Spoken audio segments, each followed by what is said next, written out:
يوفى الصابرون أجرهم بغير حساب। আল্লাহ রাব্বুল আলামিন বলেন, ধৈর্যশীলদের অপরিমিত পুরস্কার দেওয়া হবে। আল্লাহ রাব্বুল আলামিন ধৈর্যশীলদেরকে কেমন পুরস্কার দিবেন? আনলিমিটেড পুরস্কার দিবেন, যে পুরস্কারের কোনো সীমা নাই। কিয়ামতের ময়দানে হিসাব নিকাশ হওয়ার পূর্বেই একদল যখন জান্নাতে চলে যেতে লাগবে, রেদওয়ান ফেরেশতা তাদেরকে থামিয়ে দিবে। আল্লাহ রাব্বুল আলামিন রেদওয়ান ফেরেশতাকে বলবে, ও রেদওয়ান ফেরেশতা, আমার প্রিয় বান্দাগুলোকে কেন তুমি থামিয়ে দিলে? আল্লাহ, বিচার কার্য তো এখনো শুরু হয় নাই, এরা কেন জান্নাতে যাবেন? আল্লাহ রাব্বুল আলামিন বলবে, ইল্লামা ইউওয়াফাস সাবিরুনা আজরহুম বিগাইরি হিসাব। আমি আল্লাহ বলেছি, ধৈর্যশীলদের জন্য অপরিমিত সওয়াব রয়েছে, তাদেরকে বিনা হিসাবে জান্নাতে দেওয়া হবে, ওদের হিসাব লাগবে না। রেদওয়ান ফেরেশতা জান্নাতের গেট যখন খুলে দিবেন, ধৈর্যশীল ব্যক্তিরা জান্নাতে চলে যাবে। চিৎকার দিয়ে বলুন সুবহানাল্লাহ। আল্লাহ রাব্বুল আলামিন পবিত্র কোরআনে বলেছেন, ওয়াল্লাহু ইউহিব্বুস সাবিরিন। আল্লাহ ধৈর্যশীলদেরকে ভালোবাসেন, আল্লাহ ধৈর্যশীলদেরকে পছন্দ করেন। কিভাবে পছন্দ করেন? সিদ্দিক আকবর আবু বকর একদিন বসে আছে, এমন মুহূর্তে একজন মুশরিক এসে সিদ্দিক আকবরকে গালি দেয়। বিশ্ব নবীও পাশে বসেছিলেন, নবীজি আমার মুস্কি হাসে, সিদ্দিক আকবরকে গালি দেয়।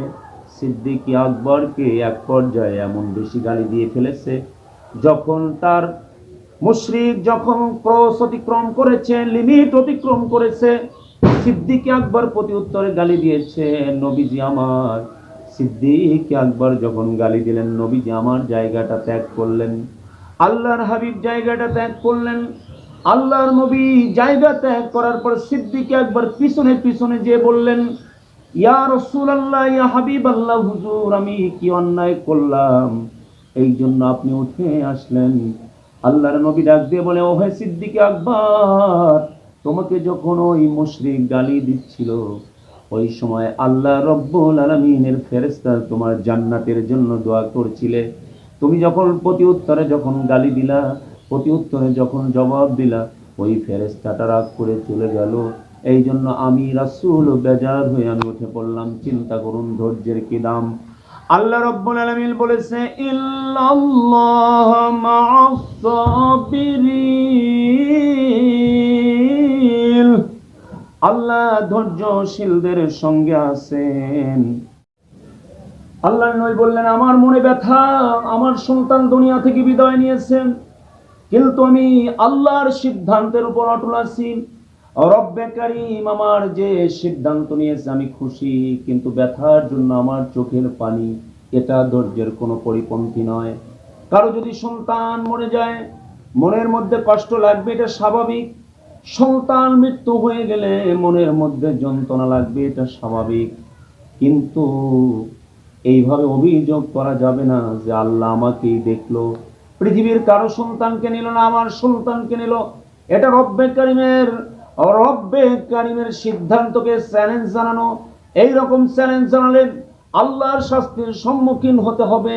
কিন্তু চোখে যদি পানি আসে, অশ্রু যদি ঝরে, আপনি যদি নীরবে নিভৃতে, আপনি যদি গোপনে চুপি চুপি যদি আপনার চোখের পানি যদি ঝরে, এটার জন্য কোনো অন্যায় নয়, এটা ধৈর্যের কোনো পরিপন্থীও নয়।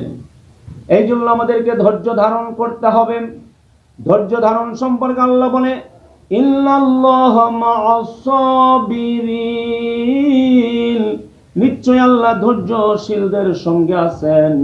হযরত আইয়ুব আলাইহিস সালাম প্রচন্ড যখন অসুস্থ হয়ে গেলেন, আইয়ুব আলাইহিস সালামকে আল্লাহ রাব্বুল আলামিন পরীক্ষা করার জন্য যে অসুস্থ করেছিলেন, 18টা বছর আইয়ুব আলাইহিস সালাম অসুস্থ অবস্থায় ছিলেন, গায়ের ভিতরে পোকা পড়েছিল, তবুও রব্বে কারীমের দরবারে এমন ধৈর্য ধারণ করেছিলেন। আল্লাহ রাব্বুল আলামিন আইয়ুবের খোঁজ খবর নিতেন। আইয়ুব আলাইহিস সালাম যখন সুস্থ হয়ে গেলেন, হযরত আইয়ুব আলাইহিস সালামকে জিজ্ঞাসা করা হলো, ওগো আল্লাহর নবী, সুস্থ অবস্থায় ভালো ছিলেন না অসুস্থ অবস্থায় ভালো ছিলেন? আইয়ুব আলাইহিস সালাম উত্তর দিলেন, আমার আল্লাহ আমাকে যেভাবে রাখে আমি সেইটার উপর খুশি, কারণ রব্বের ইচ্ছা আর আমার ইচ্ছা একাকার হয়ে গেছে, আমার কোনো ব্যক্তিগত ইচ্ছা নাই। তবে আমি যখন অসুস্থ ছিলাম, ও মানুষ শুনে রাখো, আমি যখন অসুস্থ ছিলাম ওই মুহূর্তে আমার আল্লাহ রব্বুল আলামিন, আমার আল্লাহ তাআলা আমাকে এত বেশি ভালোবাসতো, সকালবেলা বলতো, আয়ুব তুমি কেমন আছো? আমি বলতাম, আল্লাহ তুমি তো সব জানো। আল্লাহর এই আওয়াজটা আমার কানে আসার পর আমার সারাটা দিন আমার শরীর দিয়ে জান্নাতি সুঘ্রাণ বের হতো, সুবহানাল্লাহ। সারাদিন আমি সুস্থ অনুভব করতাম, গায়ে এত অসুস্থতা, শরীরে এত অসুস্থতা, গায়ে প্রচন্ড কীট পোকা, তবু আমি সুস্থ অনুভব করতাম।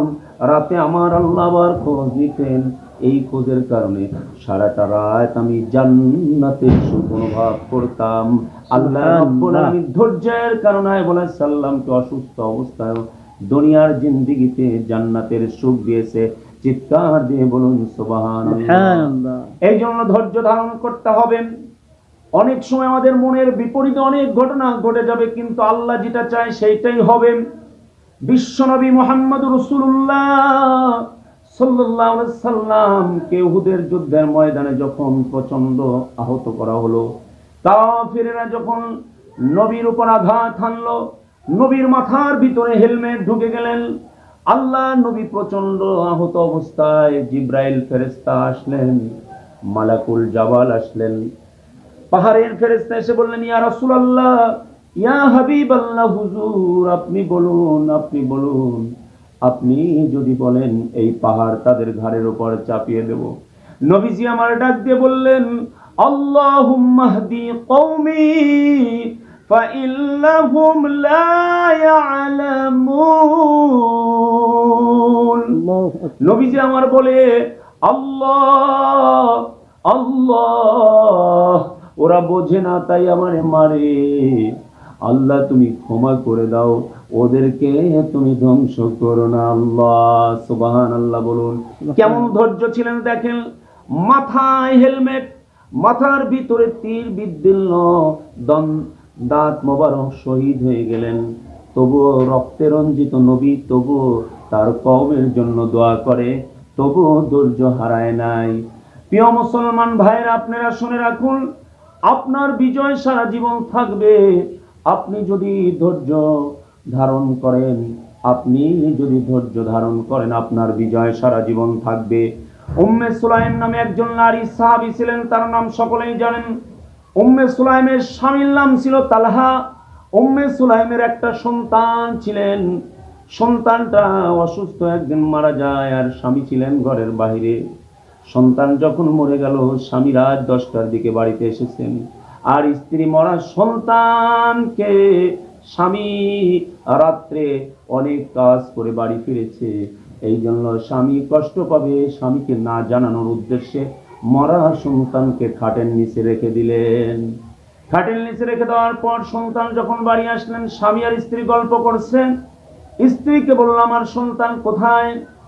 স্ত্রী ডাক দিয়ে বলল, সন্তান আরামে আছে, ঘুমিয়ে আছে, অর্থাৎ চিরনিদ্রায় শায়িত হয়ে আছে। কিন্তু স্ত্রী বলেন নাই, কারণ যদি বলে তাহলে তো স্বামী কষ্ট পাবেই, অস্থিরতা আরো বেড়ে যাবে। এই রাতের গভীরে স্বামীকে কষ্ট দিতে চায় না। উম্মে সুলাইম বললেন, সন্তান ঘুমিয়ে আছে, স্বামী তো আর জানে না যে আমার সন্তান দুনিয়া থেকে বিদায় হয়ে চলে গেছে। স্বামী আর স্ত্রী রাত্রে একসঙ্গে অবস্থান করলেন। অবস্থান করার পর রাতে যখন মিলন হয়ে গেল, রাতে মিলন হয়ে যাওয়ার পর তাদের গর্ভে সন্তান এসে গেলেন। সকালবেলা স্ত্রী স্বামীকে ডাক দিয়ে বলল, হে আমার প্রাণের স্বামী, ওহে আমার জানের স্বামী, তুমি শোনো শোনো, যদি কোনো মানুষ যদি একটা আমানত যদি আমাদের কাছে রেখে যায় আর তার আমানতটা যদি ফেরত নেয়, এর জন্য কি তুমি রাগ করবে? বলে, না, কখনো করব না, কারণ তার জিনিস সে ফেরত নিতে পারে। স্বামী, তুমি যদি কষ্ট না পাও, আমি একটা কথা বলি, আল্লাহ রব্বে কারীম আমাদেরকে একটা সন্তান আমানত দিয়েছিল, ওই আমানতকে আমার আল্লাহ তাআলা নিয়ে গেছে, ওই আমানত সন্তানটা মারা গেছে। ইন্না লিল্লাহি ওয়া ইন্না ইলাইহি রাজিউন। স্বামী ডাক দিয়ে বললেন, তুমি রাতে কেন বললে না? বলে তুমি পেরেশানি হয়ে যাবে এই জন্য বলি নাই। স্বামী স্ত্রী দুইজনই চলে গেলেন নবীর কাছে। আল্লাহর নবী ডাক দিয়ে বললেন, ওগো উম্মে সুলাইম, ওগো তালহা, তোমার ঘরে এমন একটা সন্তান আজকে রাতে এসেছে, এমন একটা সন্তান তোমার স্ত্রীর গর্ভে গিয়েছে